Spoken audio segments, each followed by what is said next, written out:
In 1839, 53 enslaved West Africans bound for Cuba's sugar plantations escaped from their chains in the hold of the slave ship the Amistad, violently seized control of the vessel, and sailed it 1,400 miles to Long Island, New York. The saga that followed would grip the nation for over a year, and despite active opposition from the governments of the United States and Spain, would serve as an unlikely victory for American abolitionists in the decades leading up to the Civil War. Stay tuned for the inspiring story of the Amistad Rebellion on this episode of Bigfoot's Great American History Show. Cinque Pierre, later known as Joseph Cinque, worked as a rice farmer on the lands of the Mende people in present-day Sierra Leone, where he lived with his parents, wife, and 3 children. In January of 1839, he was kidnapped along a road and sold to the son of the powerful slave trader King Siaka of the Vai. In the 1830s, kidnappings, raids, and domestic slave trades were all too common in Cinque's war-torn homeland. Like the other Africans who would later find themselves aboard the Amistad, Cinque was marched to the slave factory of Lomboko along the Galenas coast, where the Spanish slave trader Pedro Blanco had established a vast and illegal slave trading empire. As it was, Britain and the United States had abolished the Atlantic slave trade in 1807 and 1808, respectively. Pressured by Britain, Spain signed a treaty to end the practice the following decade.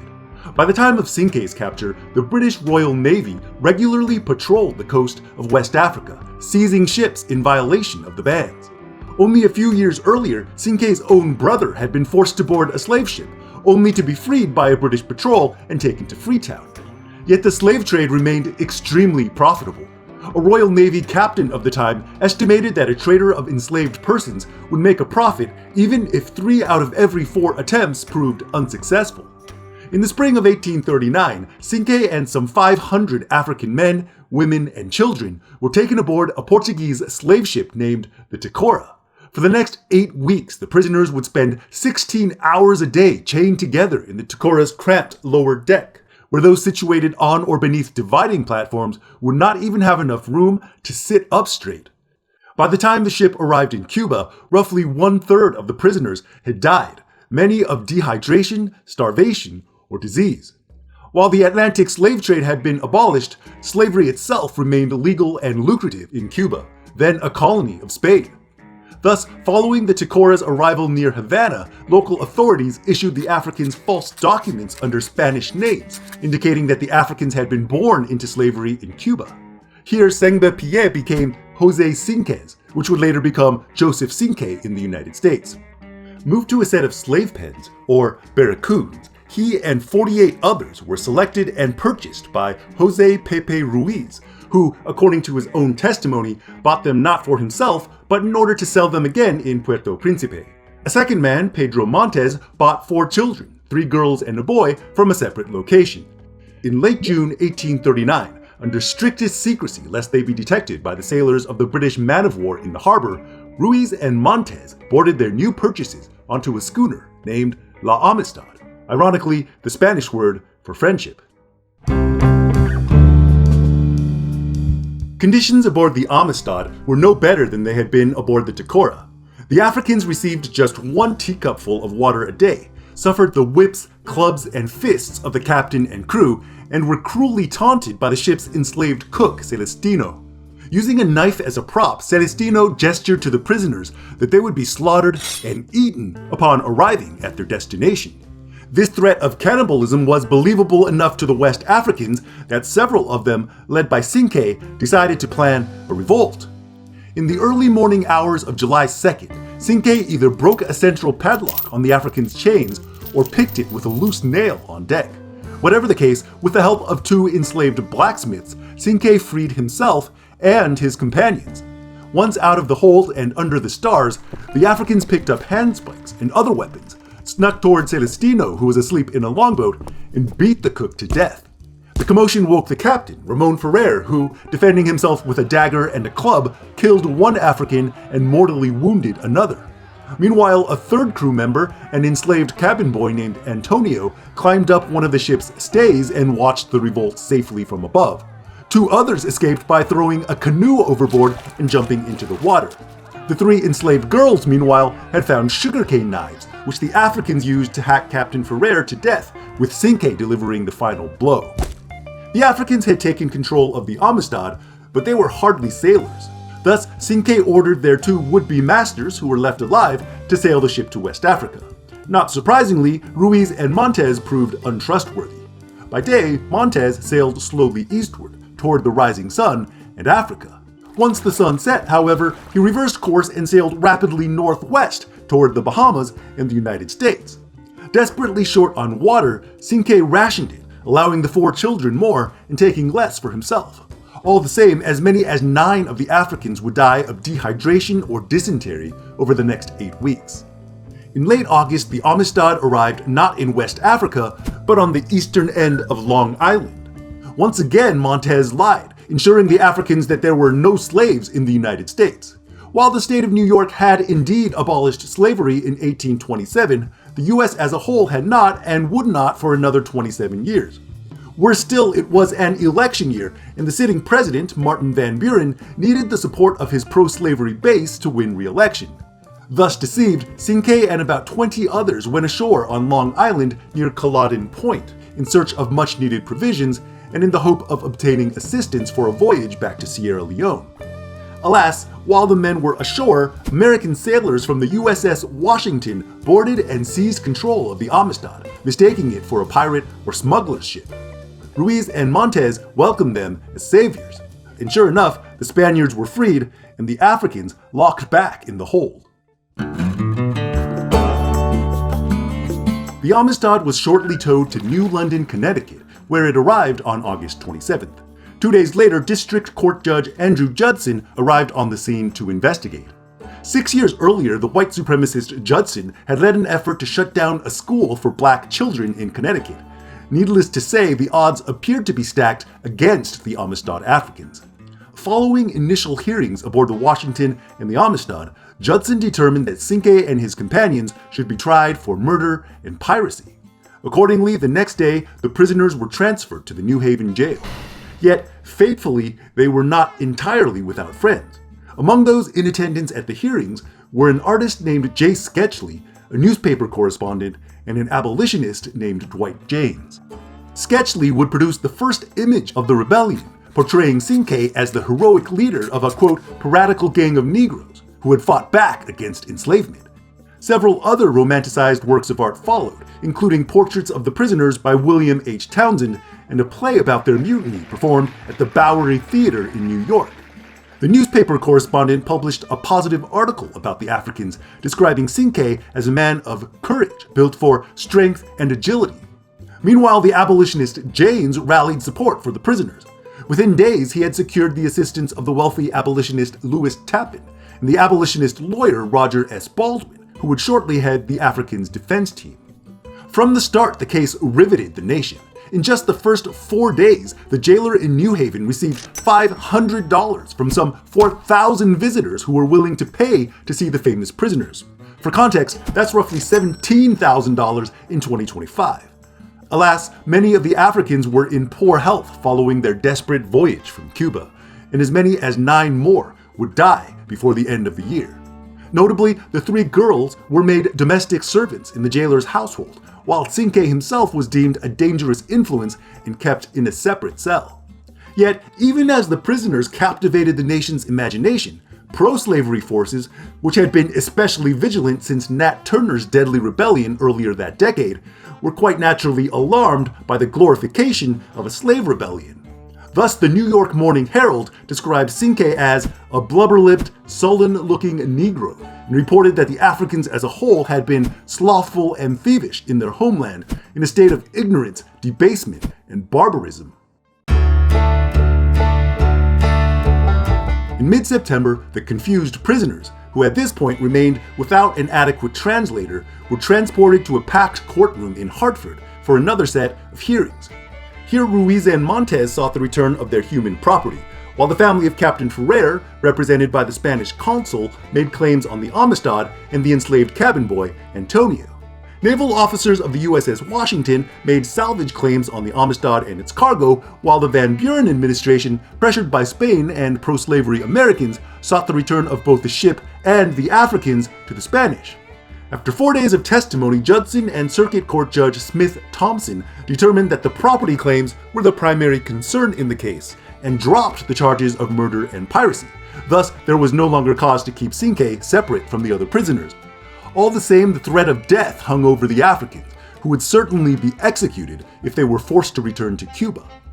Meanwhile, Yale professor and linguist Josiah Gibbs had been meeting with the Africans in jail and succeeded in learning how to count from 1 to 10 in Mendi, the language most of the prisoners spoke. The professor subsequently walked up and down the docks of New York, counting loudly in Mendi, until 2 sailors, Charles Pratt and James Covey, recognized the language and approached him.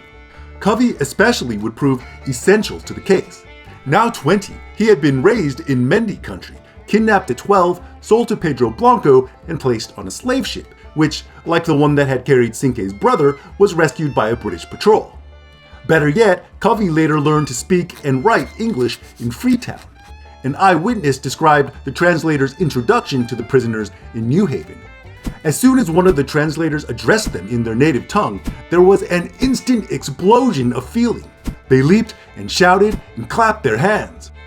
Soon armed with a clearer understanding of the prisoners' long journey from West Africa, Louis Tappan's team now brought charges against Ruiz and Montez for assault and battery and false imprisonment. The judge found Montez not liable, while Ruiz was released on bail. Still, both promptly returned to Cuba and made no further appearances in court. Importantly, the Amistad hearings were eventually moved to New Haven, where the Africans had captured the hearts of the local populace, and where Roger Baldwin received actual cheers as he made the prisoner's case in court.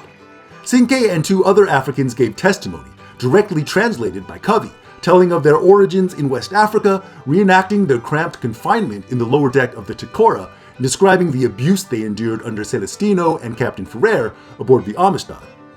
In January of 1840, facing overwhelming public sentiment and the powerful testimony of the Africans, Judge Judson ruled that the prisoners had indeed been born free in Africa and thus could not be enslaved. He ordered them freed and returned to their homeland. It was not the decision most had originally expected. The Van Buren administration, in fact, had gone so far as to prepare a ship to transport the prisoners back to Cuba before the defense could lodge an appeal. Instead, it was the Van Buren administration that appealed the decision to the Supreme Court. This naturally was both devastating and confusing to Cinque and his fellow prisoners, who, for a time at least, had believed themselves finally free. It would be another year before the Supreme Court met to hear oral arguments in the case, during which time the Amistad Africans remained imprisoned in New Haven. There they studied English and the Bible. Meanwhile, artists continued to visit them, producing engravings, paintings, and 29 life-size wax figures, which would later find their way into P.T. Barnum's American Museum. The case continued to grip the nation, and in February of 1841, crowds gathered in Washington, D.C. in anticipation of the oral arguments before the Supreme Court. As it was, the Africans had added to their legal team no less than anti-slavery former President John Quincy Adams.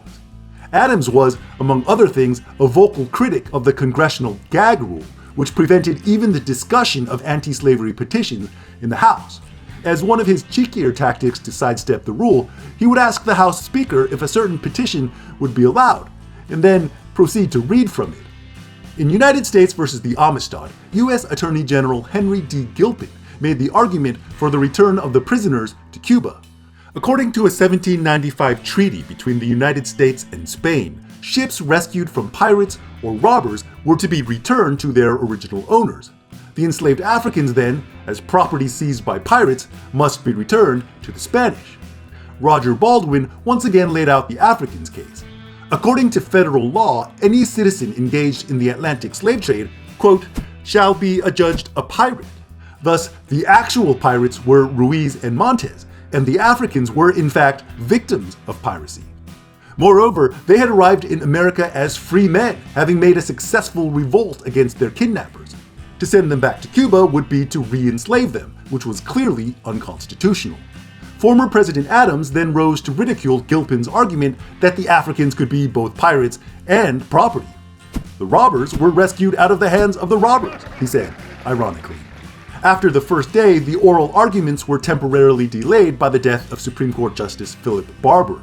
When they resumed, Old Man Eloquent, as Adams was called, laid into his old political rival, Martin Van Buren, for denying documents to the defense, misrepresenting the case to Congress, and trying to seize control of the case in the courts. In the end, the 8 remaining justices ruled 7-1 in favor of the Africans. The prisoners had never been enslaved and thus had been transported to Cuba in violation of the law and treaties of Spain. Unlike Judge Judson, however, the Supreme Court did not require the US government to provide transportation back to Sierra Leone. So, to fund the return voyage, the abolitionists and Africans went on tour to raise $4,000, or roughly $140,000 today. Meanwhile, the court ruled that the cabin boy Antonio should be returned to the heirs of Captain Ferrer. Antonio took the opportunity to escape to Canada via the Underground Railroad. At long last, in November of 1841, the 35 surviving Africans, along with the interpreter Covey and 5 Christian missionaries, set sail for West Africa. So it was that some 3 years after his kidnapping, Sangba Pie, aka Joseph Cinque, reunited with his brother in Freetown. Tragically, his wife and children had gone missing as a result of war. Most of the other Amistad Africans disappear from record following their return home. One of the missionaries, however, recorded Berna's reunion with his mother. Having arrived at her home while she was out gathering wood, Berna and the missionary sat down to wait for her in the shade of orange trees. Shortly, they heard a gasp and a crash as Berna's mother arrived and dropped the wood she was carrying on her head. She approached her son slowly, from the side, looking as though she had seen one returned from the land of the spirits. Arriving at last in front of her son, she threw herself at his feet, weeping and moaning. I had never before seen such an expression of nature's own feelings, unrestrained by art or refinement. In 1997, Steven Spielberg's Oscar-nominated film Amistad brought Cinque and his fellow captives back into the national spotlight. Is there another story from American abolitionism that you think deserves more attention? Let me know your thoughts in the comments below. By the time the Supreme Court heard arguments in the Amistad case, the battle over slavery had been building for decades. If you're interested in learning more about how the battle lines were drawn, check out this video on the Missouri Compromise. And if you enjoyed this content, do me a favor, like, subscribe, and hit that notification bell. Until next time, this is Bigfoot saying so long and save me a seat at your next campfire.